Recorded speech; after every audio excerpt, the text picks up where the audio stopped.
Thank you for 70 free subscribers. Today we're going to be reading you a story from Africa called How Anansi Brought Stories to Earth. What are some of your favorite stories, James? Well, that's simple. All of us have favorite stories. I love the fudge stories. Yep. And I like some stories that are nonfiction because they can teach you things. But why are stories fun to share with others?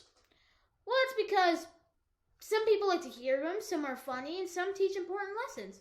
Here we go. All right. Long ago, there were no stories on earth to hear and no stories on earth to tell. The king of the sky, Nyame... Hold on, here he is, way up at the top. I see him. Nyame. And he kept all the stories for himself. No stories for everyone. Anansi the spider knew that without stories, creatures on earth could not explain the beginnings or endings of things, or how things worked. So Anansi spun his way up to the sky to try to get the stories. Nyame, cried Anansi when he reached the sky, I have come to bring stories down to earth. I won't give the stories to just anyone, Nyame said. First, you must prove to me that you are worthy of the stories. You must bring me the squeezing snake and the sharp-toothed leopard, the stinging hornet, and the fairy who is never seen. Then I'll give you the stories. Boy, this Nyame's very greedy. So clever Anansi went to the forest to complain. How could he catch even one of those creatures? He fought and came up with a plan. Now that word, contemplate means to think and to think and to come up with a plan. So it's a lot of thinking. First, he went to the river, the home of the squeezing snake, and he cut a long stick from a tree, and he placed it where the snake could see it. Snake, called Anansi, you think you are the longest thing in the forest, but look, the stick is longer.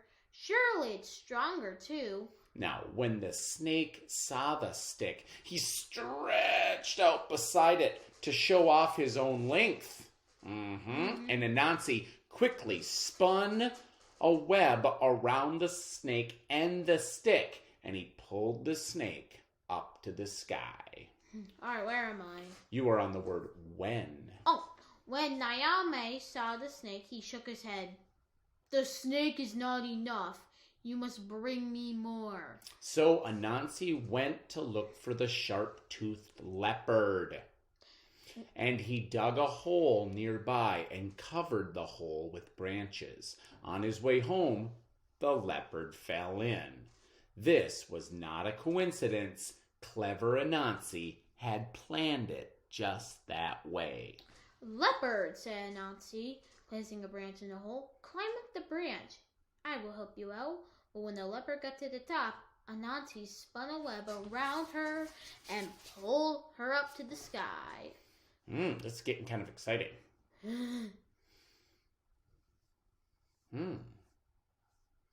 Again, Nyame shook his head. Not enough, he said. So Anansi returned to Earth to catch the stinging hornet.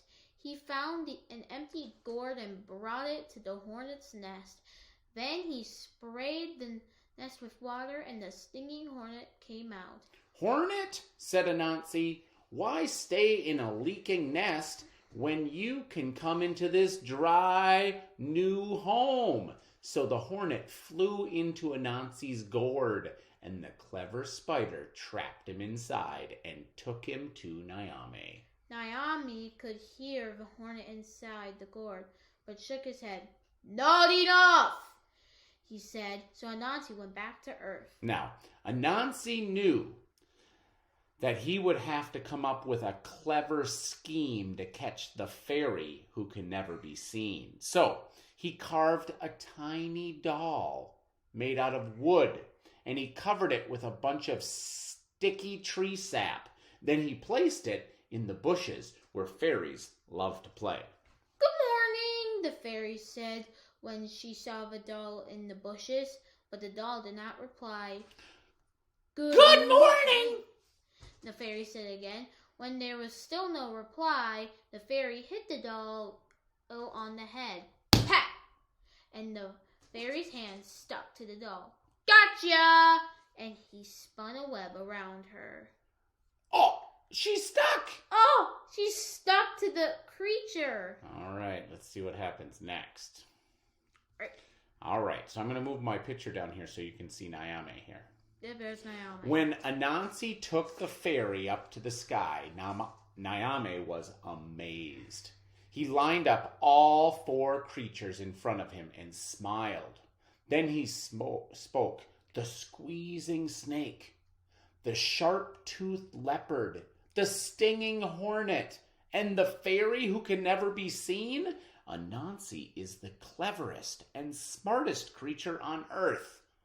He is worthy of my stories. So Naomi gave Anansi the stories and sent him back down to earth with the 4 creatures. Then Naomi called out a loud voice that rang across the sky. From this day on, the stories belong to Anansi. We will call them spider stories. They will be shared by all the creatures on earth. And that is how stories came to earth. From that day on, Anansi and his children spread the stories far and wide. And they are still telling the stories today. If you look carefully, you can see them spinning their webs all over the world as they tell the stories to storytellers who might then tell them to you. Thanks for watching our video, everybody. Oh! Bye now.